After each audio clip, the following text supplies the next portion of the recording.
Assalamualaikum warahmatullahi wabarakatuh. Perkenalkan, nama saya Siti Sonya. Saya mahasiswa dari Prodi Pendidikan Sejarah kelas Indralaya. Baiklah, di sini saya akan menjelaskan atau menjawab soal ujian akhir semester mata kuliah Pendidikan Kewarganegaraan yang diampu oleh Ibu Dr. L.R. Retno Susanti. Karakteristik warga negara yang baik menurut Undang-Undang 1945 Pasal 26 tentang warga negara. Sebelum kita membahas tentang karakteristik warga negara yang baik, sebelumnya kita akan membahas tentang warga negara. Apa itu warga negara? Warga negara adalah orang-orang dari bangsa atau negara itu sendiri, bangsa asli yang tinggal atau penduduk-penduduk asli di negara tersebut, dan orang-orang asing dari negara lain atau bangsa lain yang telah disahkan oleh negara melalui Undang-Undang Dasar sebagai warga negara. Menjadi warga negara yang baik tentunya memiliki peranan yang sangat besar dalam kemajuan negara. Peranan ini memiliki pengaruh yang sangat besar untuk pemerintahannya. Dalam hal ini, tentunya warga negara yang dapat memajukan warga negaranya adalah warga negara yang bertanggung jawab. Lalu, seperti apakah warga negara yang bertanggung jawab tersebut? Sebagai warga negara yang bertanggung jawab, maka tentunya kita memiliki karakteristik yang positif terhadap negara kita.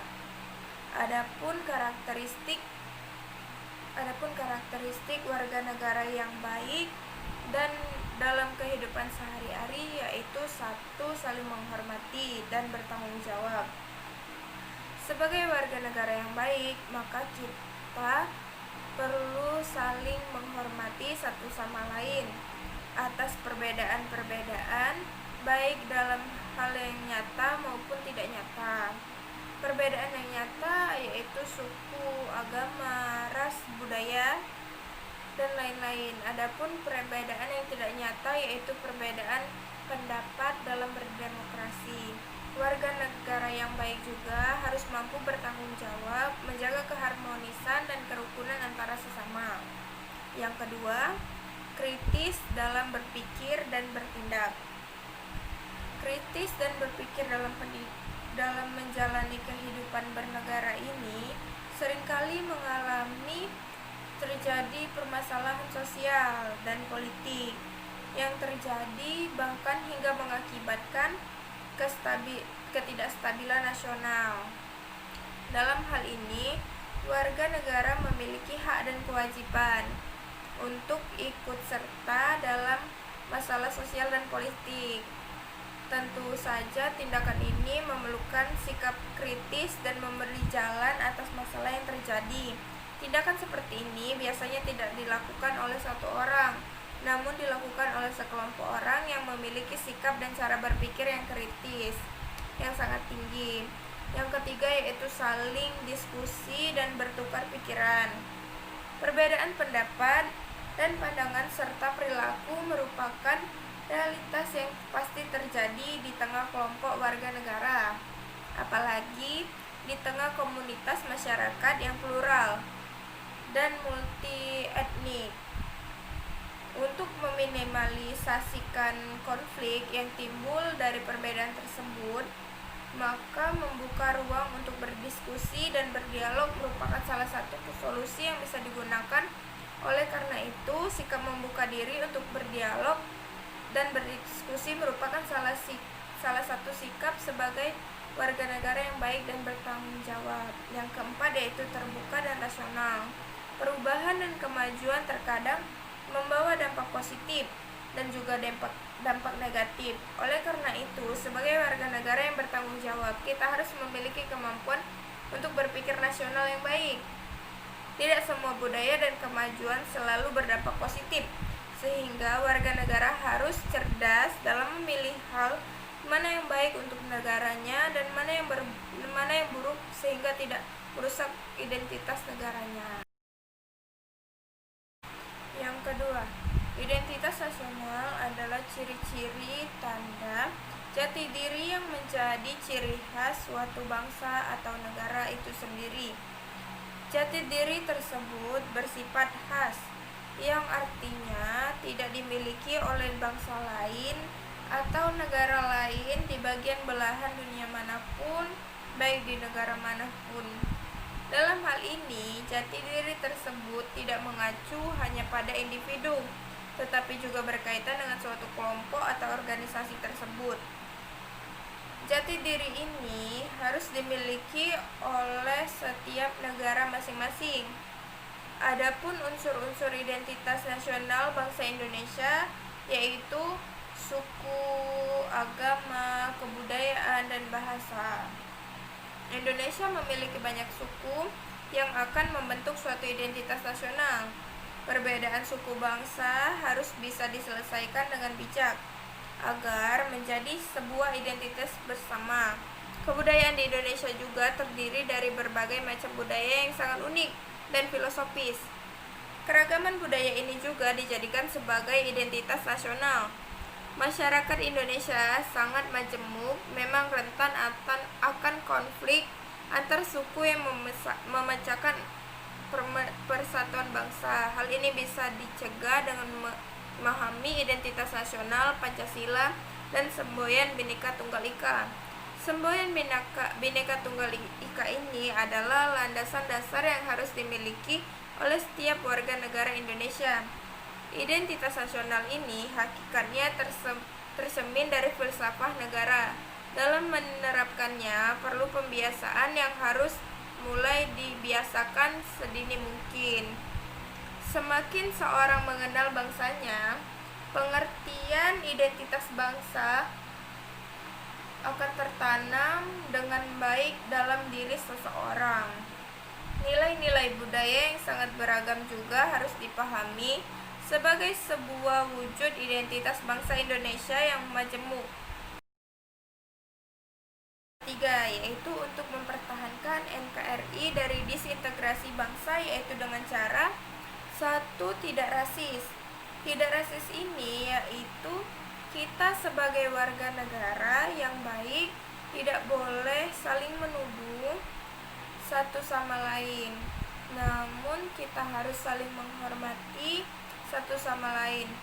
Yang kedua yaitu kebebasan beragama. Kebebasan beragama ini kita tidak boleh untuk memaksakan orang lain untuk memilih agama yang sudah kita pilih. Kebebasan beragama ini yaitu kebebasan untuk diri kita sendiri maupun orang lain untuk memilih agama apa saja yang kita yakini. Yang ketiga yaitu adil. Keadilan ini harus perlu kita tegakkan dalam berbangsa dan bernegara serta dalam pemerintahan. Yang keempat yaitu bertindak sesuai peraturan. Bertindak sesuai peraturan ini perlu kita lakukan agar untuk menjaga agar Indonesia tetap damai dan terjaga secara bersama-sama. Yang keempat, secara umum dikenal 3 macam pemerintahan, yaitu 1. Presidensial atau presidensil. Presidensil ini adalah sistem pemerintahan yang dipimpin oleh presiden dan pemilihannya dilakukan oleh rakyat dan presiden yang memimpin sebagai kepala negara. Yang kedua yaitu parlemen. Parlemen ini adalah sistem pemerintahan yang dipimpin oleh Perdana Menteri dan dipilih dan diangkat oleh parlemen. Yang ketiga yaitu semi parlemen. Semi parlemen ini merupakan sistem pemerintahan yang dikepala negarai oleh presiden, sedangkan Perdana Menteri menjadi kepala pemerintah dan lembaga eksekutif dan legislatif menjadi satu. Di Indonesia sendiri menganut sistem pemerintahan presidensil atau presidensial karena didasari oleh pasal 4 ayat 1 yang berbunyi Presiden Republik Indonesia memegang kekuasaan pemerintahan menurut Undang-Undang Dasar dasar 1945. Yang kelima, menurut saya, paham radikal ini merupakan paham atau pemahaman yang dibuat oleh kelompok orang yang menginginkan perubahan sosial dan politik secara langsung atau secara keseluruhan atau drastis berubah dengan menggunakan cara-cara penekanan yang mengakibatkan kekerasan. Menurut saya, orang-orang yang memiliki paham radikal ini merupakan orang yang tidak mengerti atau terang-terangan tidak paham akan ajaran Islam. Dalam Islam sendiri, yaitu pada zaman Rasulullah, yaitu di dalam berdakwah itu melewati jalur damai dan tidak melakukan kekerasan dalam perubahan sosial atau dalam kita sendiri untuk memberitahu orang lain atau membuat perubahan sosial itu sendiri. Yang keenam, hubungan wawasan Nusantara, ketahanan nasional, dan bela negara. Hubungan wawasan Nusantara dengan ketahanan nasional ialah bagaimana itu memperkuat dan mempermudah pengelolaan ketahanan nasional itu sendiri. Dan itu juga sangat erat dengan bela negara, yaitu yang mana bela negara sendiri sama saja halnya dengan menjaga ketahanan nasional. Sekian dari saya. Wassalamualaikum warahmatullahi wabarakatuh. Selamat malam dan selamat beristirahat.